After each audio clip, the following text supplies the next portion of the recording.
Senhor Jesus Cristo. Aleluia. Aqui tem uma geração de adoradores neste culto hoje. Aleluia. Bom, meus irmãos, eu quero iniciar aqui agradecendo ao meu líder, o Valdeilson, pela oportunidade. Deus abençoe a sua vida poderosamente. Meus irmãos, o tema que eu trago a vocês aqui hoje seria um tema que cita um assunto que seria o assunto mais marcante da história. Talvez para nós cristãos, para a igreja, o assunto que define a nossa salvação, que dá constância ao cristianismo. E essa mensagem hoje é a mensagem da ressurreição de Jesus Cristo. Eu peço aos irmãos que se assentem para podermos ler a palavra. E logo em seguida eu peço que abram em João capítulo 20 para podermos fazer a leitura da palavra de Deus. Aleluia.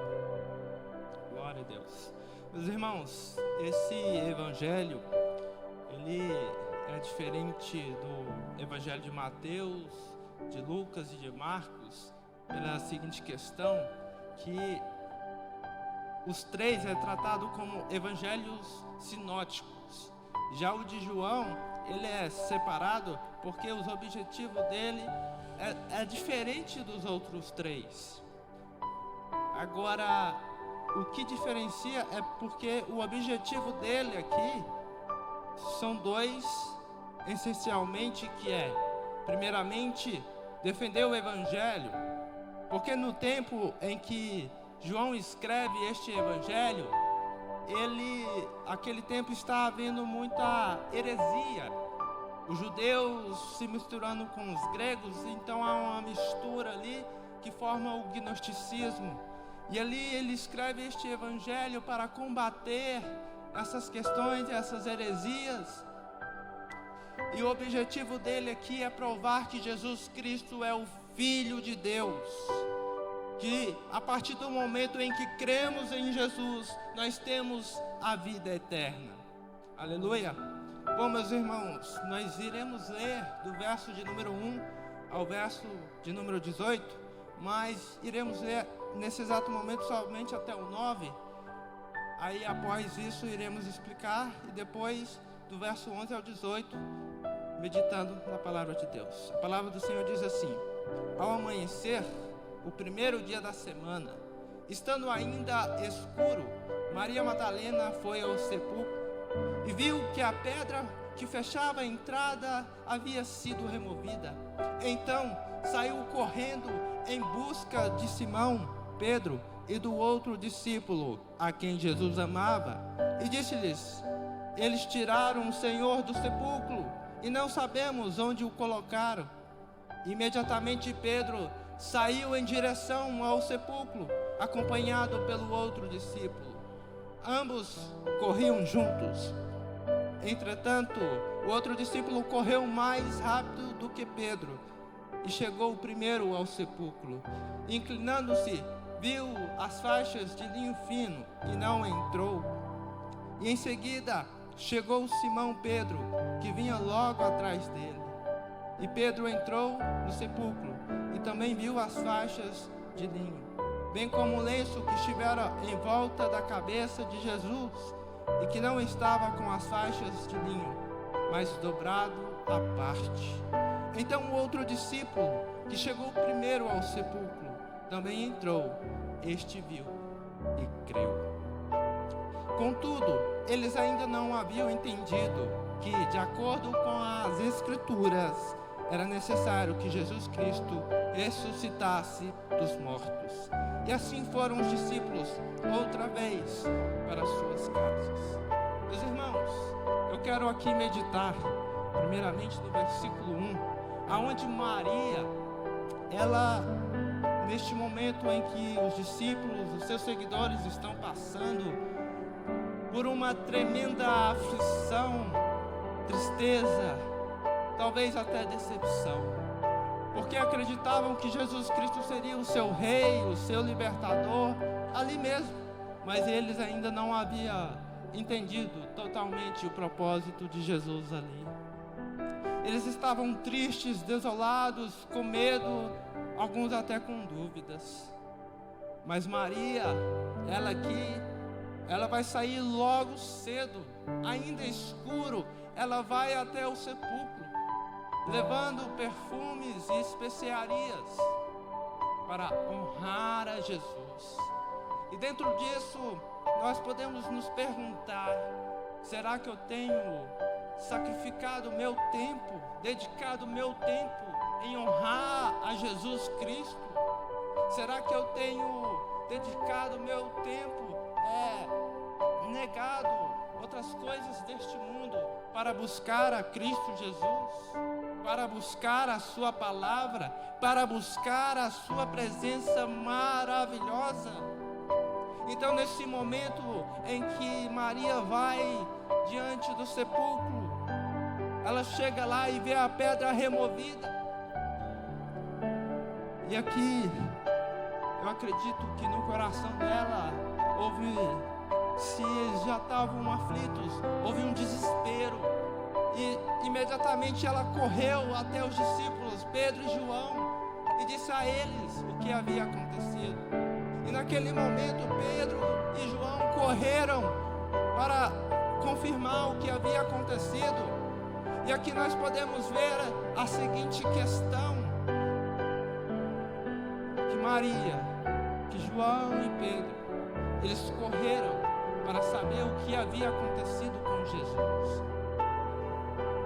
E diante desse momento, a gente pode pensar: eu tenho corrido para as coisas deste mundo, para as redes sociais, para qualquer outra coisa, mas alguns de nós têm corrido tanto para as redes sociais ou para outras coisas, tornando-se dependente dessas coisas, mas não tem corrido diante dos seus momentos difíceis para Cristo Jesus. E o nosso desafio hoje, diante da sociedade a qual nós estamos vivendo, é não correr para as redes sociais, para o mundo, para as nossas práticas antigas, mas é para correr para Jesus Cristo, porque Ele é o nosso consolo, porque Ele é a nossa força, porque Ele é a nossa esperança. Aleluia! Mesmo ao meio ao caos, ao momento difícil, ao momento aflito, corra para Jesus, porque nele você tem vida. Aleluia! Glória a Deus! Nos versículos posteriores até o 9, nós vamos ver a chegada de Pedro e João naquele lugar. E Pedro e João eram um dos que era mais próximos ali de Jesus. E quando eles se achegam naquele lugar, João chegando primeiro, porque alguns acreditam que ele era muito mais novo do que Pedro, talvez com mais fôlego, aí correu mais rápido, apesar que tem um pessoal aí que corre mais rápido que a gente, né? Ai, glória a Deus. Então eles se achegaram naquele lugar, e naquele momento Pedro olhou aquele linho fino dobrado, aquele pano que cobriu o corpo de Jesus, e simplesmente ignorou, talvez até pensou que Jesus poderia ter ressuscitado. Mas a palavra diz aqui que João creu. E aqui nós podemos colocar que alguns de nós têm sido como Pedro, com corações duros diante das circunstâncias da vida. Às vezes você não está vendo o mover de Deus em sua vida, o que Deus está trabalhando na sua história, porque você está tendo o coração duro. Mas nós precisamos ser, talvez até como João, e entender que mesmo que você não está vendo o que Deus está fazendo na sua vida, entenda, Ele está fazendo, Ele está trabalhando, Ele está escrevendo uma nova história na sua vida. Talvez você está achando que você não está sentindo mais aquelas emoções. Talvez você está achando que por causa do que você está vivendo, talvez na vida profissional, talvez na vida emocional, talvez nas circunstâncias da sua história, você está achando que Deus não está cuidando de você. Mas Mateus capítulo 28, versículo 20 vai dizer: eu estou convosco até a consumação dos séculos. Aleluia, meus irmãos. Meus irmãos, vamos ler do verso 11 aqui até o 18. Aleluia. Glória a Deus. Bom, a palavra de Deus diz assim: por outro lado, Maria continuava do lado de fora do sepulcro, chorando. Enquanto chorava, inclinou-se para olhar dentro do sepulcro e viu os anjos de branco sentados onde estivera o corpo de Jesus, um à cabeceira e outro aos pés. Então os anjos perguntaram: mulher, por que choras? Ela respondeu: porque levaram meu Senhor e não sei onde o colocaram. Assim que disse isso, olhou para trás e viu Jesus em pé, mas não reconheceu que era ele. E Jesus perguntou-lhe: mulher, por que estás chorando? A quem procuras? Maria, imaginando que fosse o jardineiro, rogou-lhe: se tu o tiraste daqui, diz-me onde o colocaste, e eu o levarei. Então Jesus chamou Maria. Ela, voltando-se, exclamou, também em aramaico, ou em outras versões da expressão em hebraico, Raboni, ou Raboni, que quer dizer mestre.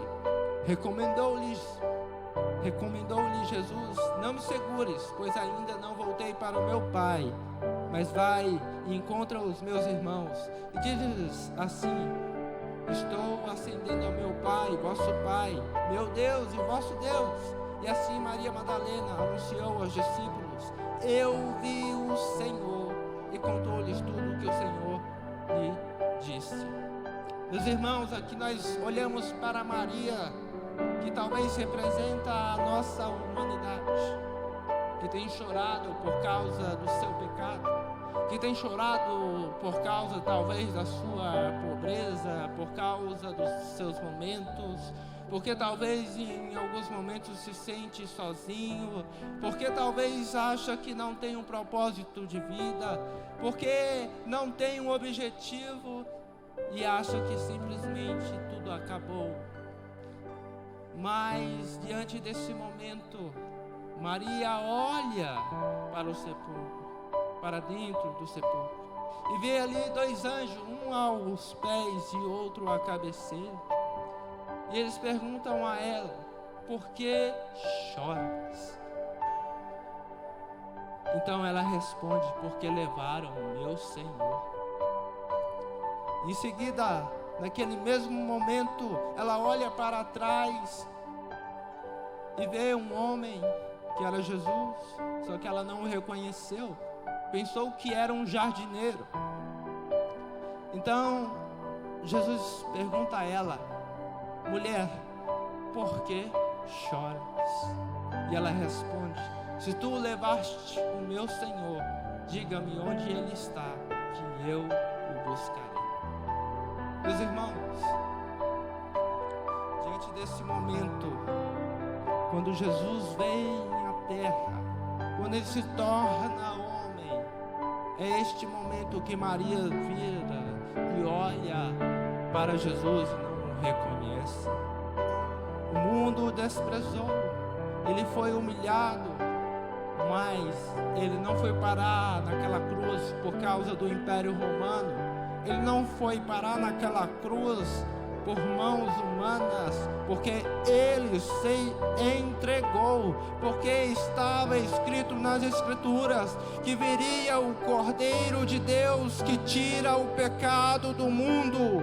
Aleluia! E aqui Maria olha naquele momento e Jesus a responde depois de sua pergunta e a resposta de Maria, e diz: Maria.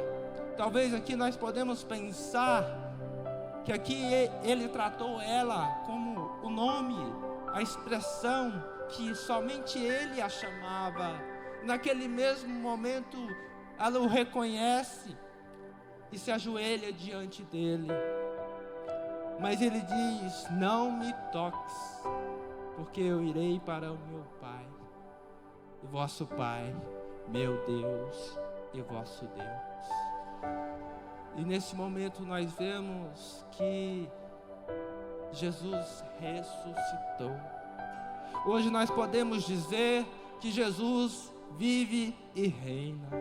Nós podemos olhar para as nossas circunstâncias e os nossos momentos, a nossa vida diária e dizer, diferentemente dos faraós, dos imperadores romanos que se diziam deuses, nós podemos dizer: Ele vive, Ele reina, Ele governa sobre todas as coisas, Ele ressuscitou, e Ele está te chamando hoje para viver uma nova história, para transmitir a sua verdade diante dessa terra.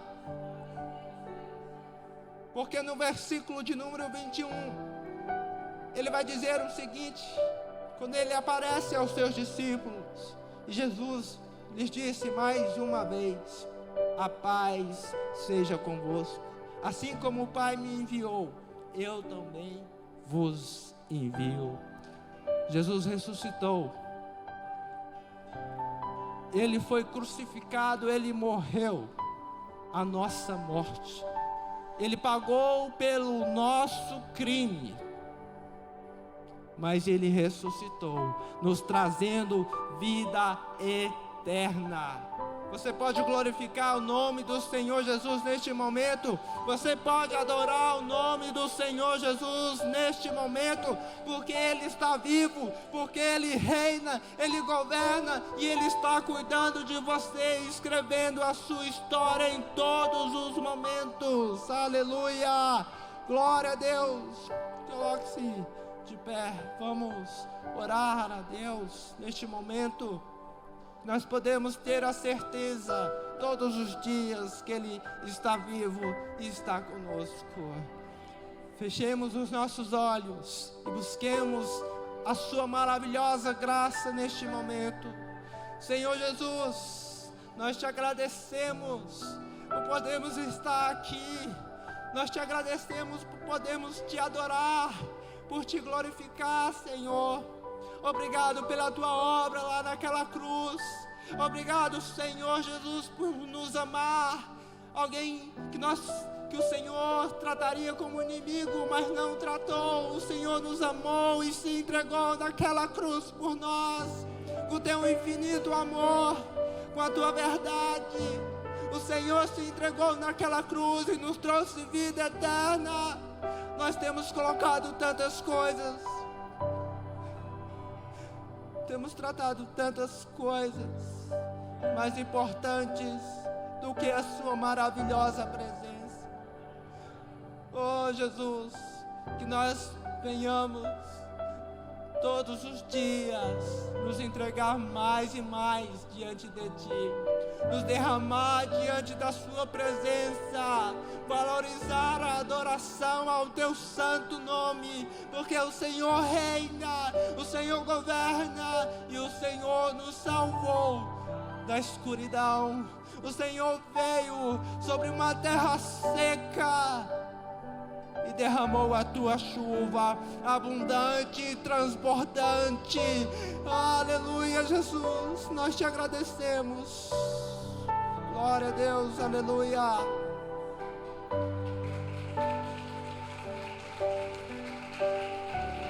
Aleluia, aleluia, glória a Deus. Glória a Deus, queridos, ainda com os olhos fechados.